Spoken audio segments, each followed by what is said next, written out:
Okay, here's what we've got. This is a front view of it. No speaker or no grill. There is right over it. The bezel there is there, and it's okay though. One extra hole there in the front, right there.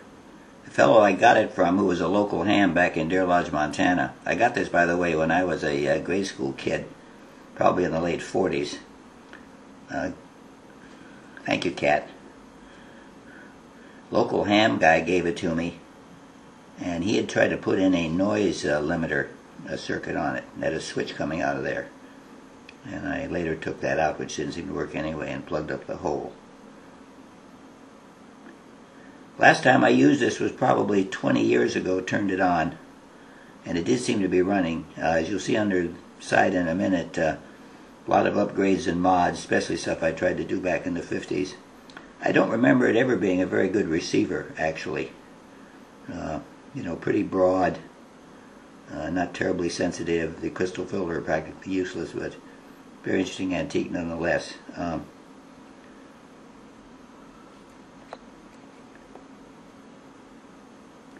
Zoom in here, get a closer look.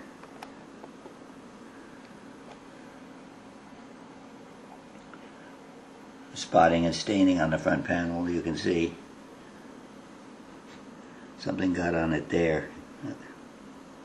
Been sitting around for a long time in garages and basements, but generally in dry environments.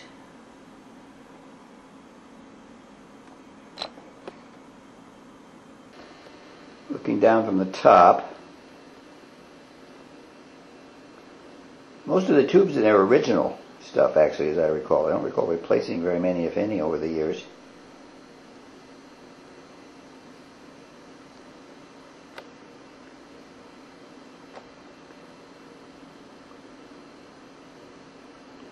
Condition of the cabinet here is as you see it.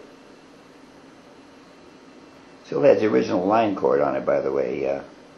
You know, totally useless by now.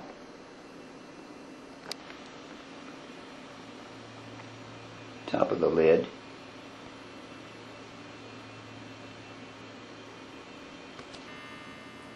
Moving around to the rear.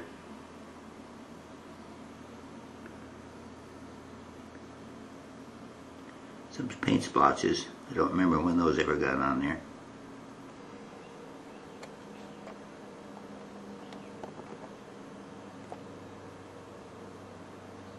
Okay, looking at the underside of the chassis, you can see a fair amount of modern stuff added. Most of this was back in the 50s, when I was a kid trying to get the thing to work better for me on the ham bands. You can see filter cap replacement.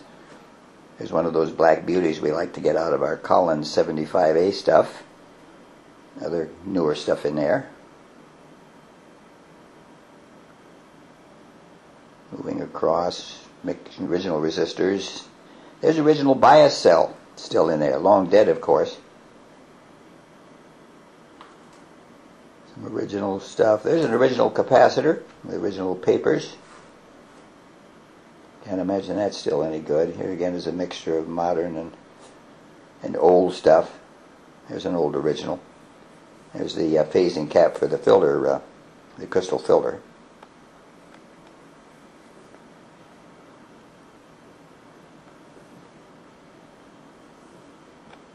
There's the band switch, coils, and the trimmer caps that go with them, that section. There is a lid that goes over that, a plate, with access holes for the trimmer caps. I do have that, by the way. That will, of course, come along with the gear. Being along the front here, various switches, BFO control, friction drive on the band spread, pots. All of these shafts, by the way, turn freely. I can't speak for the pots themselves at this late stage in the game. Here's where the original speaker went. I never did have that, by the way. There was a grill on it, which has disappeared somewhere in the distant past. Again, most of the tubes here are original. Don't recall replacing many, if any. I tried to substitute some stuff in there without much response, so I put stuff back the way it was.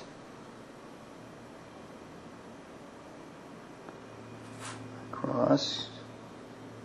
Hooks up the IF strip.